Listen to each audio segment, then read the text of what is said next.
So hello everyone, we're going to do some blueberry growing. We're going to do it all hydroponically, but to start off with, because we've got it in soil, we're going to do it in pots. But these pots that I've got here, they've only got 2 drainage holes and they're raised up. So we're going to add some more drainage holes because drainage is extremely important when you're growing plants. So to do this, I'm going to use a trusty old soldering iron. The key word there is old. I don't use this to solder with anymore. New holes, drainage holes. And then what we'll do is, before we're going to use coco as a medium here, but we'll probably put our coco in, or soil if you're using soil. We're going to put some rocks at the bottom of it as well, which will also aid drainage. So we're just going to put plenty of holes in all the way around. So there we go, that's our plenty of drainage holes, because drainage is very important. Right, so that's going to be all my drainage holes in that one. I'm just going to turn off the soldering iron now. Like I was saying, I've got some pebbles here. I'm just going to put some in the bottom of this one as well. This will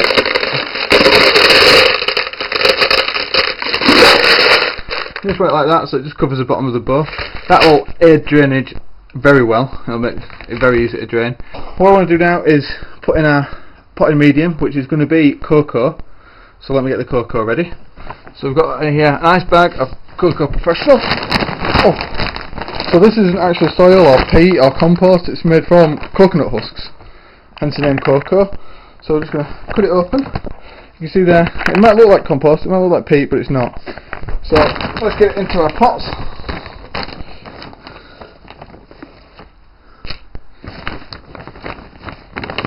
Full at a time.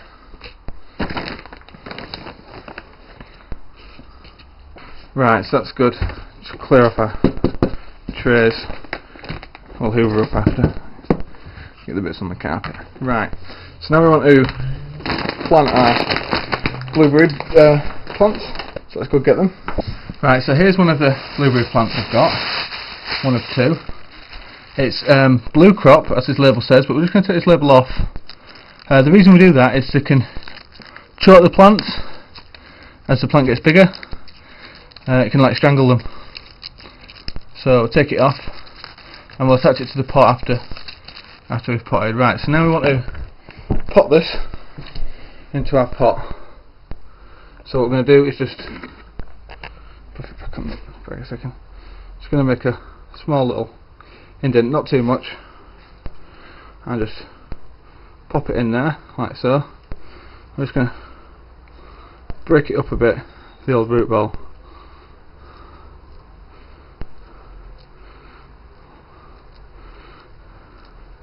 Like so. Right, and then get some more coco. Now we get some more coco, and we just put it around the top. You don't want to, I've seen people when they're growing plants push down on the soil to pack it down, or push down on the coco in this case. You don't want to do that because it compacts the soil and then it makes it harder for the water to flow, and you want your soil to be quite aerated. Perlite and vermiculite help to aerate the soil, but we're not going to bother this time. We don't have any in stock, which is why we're not going to bother. So just keep on filling this now until we get to the top. Just have a very light soil mix, coco mix. Right, one more handful, that'll do it. Right, so that's our first plant done. Now we're going to repeat, so let's just clear off this bottom pan again, get it in under lights. It's going into what's called a bud box. As you can see, it's got a 200 watt light. It's giving off blue and red light. You can see the red coming up there like crazy, but it's giving off blue and red light, which is what the spectrum of light that plants want in vegetative growth. So it's going to sit there, and let's work on our second one. This is this guy planted up nice and tidy as well, and pop this guy into the grow tent as well. Right, so there we go. That's those 2 potted and planted. What we want to do next is clear up our mess, so I'll quickly do that.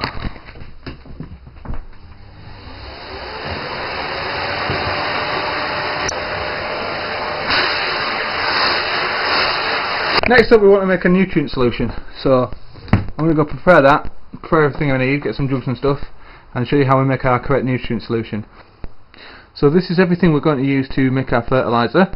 we've got 3 bottles of tap water here, pH meter, some pH up and down depending on what our pH is, some Epsom salts, which is just magnesium, some fertiliser for rhododendron type plants, blueberries like acid soil, acid mediums to grow in, and rhododendron is the best type of fertiliser you can use. We've got some Super Thrive that we're going to add a tiny amount to the solution with, a syringe. The syringe is for adding tiny amounts of Super Thrive because it can be quite difficult to get it in, and then 2 empty bottles where we're going to store our made solution once we've made it. Ideally we would be using distilled water, but we don't have a water distiller and we haven't bought any distilled water, but we do plan to buy a water distiller in the future. So what we're going to do now is add the rhododendron fertiliser. Just going to add 1 capful like that and thoroughly mix it until it's dissolved. Right, so as I was saying, they're like an acid type medium, so the pH they really want is between 4.8 and 5.2, so we're aiming for a pH of 5. So what we're going to do now is we're just going to test the pH and see what it is at the minute. So if it's over 5, we're going to use some pH down, and if it's under 5, we're going to use some pH up. Right, so let's get this is our pH meter. Get them off eBay very cheap. So just hold it in the water for a couple of seconds, and I don't know if you can work out that reading, but it's reading at 7.4. So what I'm going to do is I'm going to continue adding everything else I want into the mixture. So I want some Epsom salts. The reason I'm adding Epsom salts, which is basically magnesium, magnesium sulfate, is because I've been reading about blueberry cultivation and reading from the University of Maine in America, where it grows naturally and have a very high content of magnesium in the soil. So I'm going to add a spoonful of magnesium, which is Epsom salts. So just 1 teaspoonful. In there go. Put the lid on, we'll give it a stir and see what that does to the pH as well.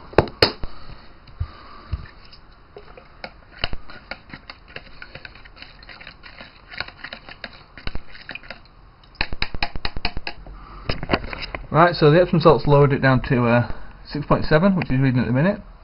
We're now just going to add our Super Thrive. We want literally one drop of Super Thrive. These are plant hormones. They're very good for when we're transplanting, which we've just done, or when you're cloning. The plants like it. They love this stuff. So uncap your syringe and be careful that you don't touch your spiky end, because you don't want to inject yourself with Super Thrive.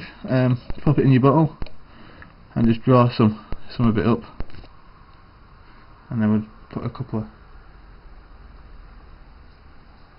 drop in there, and then recap your syringe, being careful again, and put the other cap on the plunger end, and put your lid back on your Super Thrive.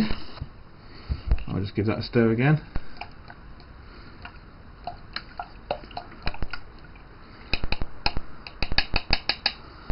Right, so now we want to add our pH down to get it down to a pH of 5.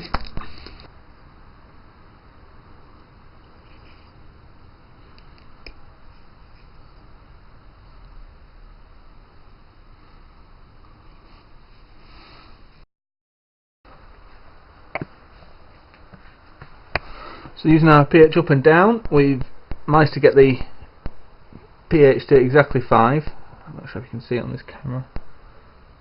5.0 there, which is what we want. So what we're going to do now is transfer this nutrient solution into one of our empty bottles.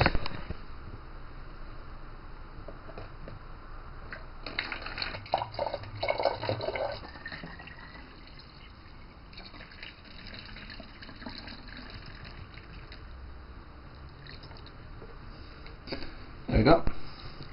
And pop this lid on.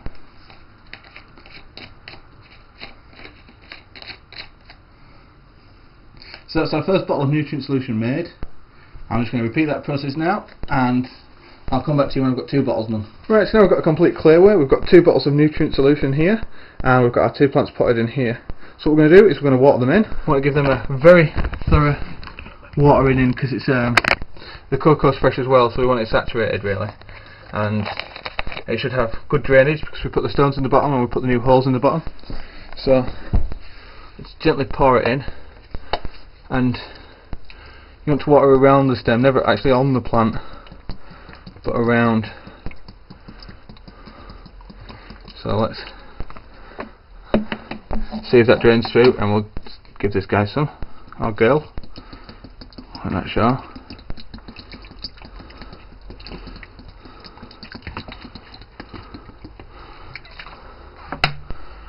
Right, so give them a couple of seconds. I don't think they're going to drain through because it's fresh cocoa, so we'll apply some more. We're going to water till we see drainage basically.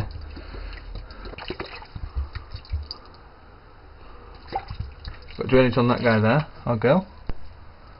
So no more for that one. Let's add a bit more onto this guy, or girl. And we've got drainage coming down out there as well. Good drainage. Good drainage on them both, look at that coming through there. So that's perfect. Light will degrade the nutrients, they'll disappear in the light, so you want to store it in a dark place. So I'm just going to go put this bottle of nutrients in a drawer, this empty drawer here, and we'll close that, so that's for next time. And then last couple of steps, what we want to do is put a humidity dial in this room and a thermometer in this room. It goes up at 11 and comes back on at 5 in the morning. So it's going to go off at 11 at night, come back on at 5 in the morning. So it's going to get 18 hours of daylight and 6 hours of darkness. That's going to simulate the long days of spring, whereas at the minute it's actually winter outside.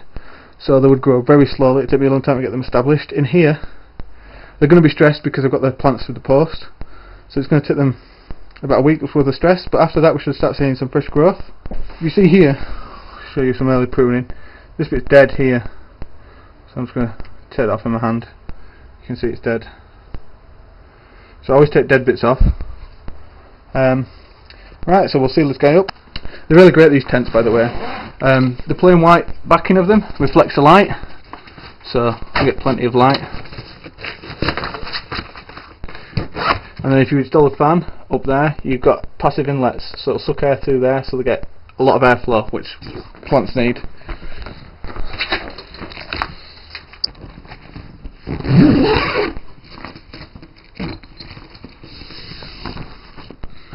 So what's great about these tents is the light tight as well. That's why I'm going to install the fan through there. But as you can see, it's completely light tight, it's not letting any light leak, except for where I've got the passive inlet open. Whichever if I closed, it'd be completely dark. Let's just have a look through there. Now it is closed. So you can see 2 plants in there, well drained, and we'll come and check on them in an hour. Right, so we've had a couple of hours, and now we're just coming to check the heat. And the temperature, it's not too hot at all, it's actually quite cool. Probably because it's winter in Britain at the minute. But it's reading around 17 degrees Celsius, and probably about 64, 63 degrees Fahrenheit. But we're still going to install the fan, because we want airflow. Right, so that's installed where we want it. What we're going to do now is just plug it in to give it a test. That's it plugged in. You can hear it spinning up now. Now when I seal the doors on the room again, it will pull air through there, so you'll get airflow through the room and up. Now if you open this side, we'll get airflow from both areas, from both sides.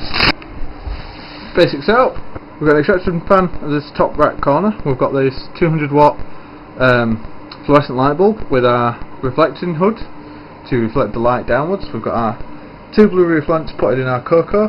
We've got a thermometer, and we've got a humidity dial. We've got the grow tent that they're going to grow in. The white sides will reflect the light, and we'll seal this door, and they'll get constant airflow, which they need a constant supply of airflow to stop mould, and they just need it because they respire like we do. So there we go. We're going to seal this up now for tonight, and this will be the end of today's video. I'll put out a new video next week, and I'll film every day during the week. I hope you enjoyed this video. If you did, please rate and subscribe, and bye everybody.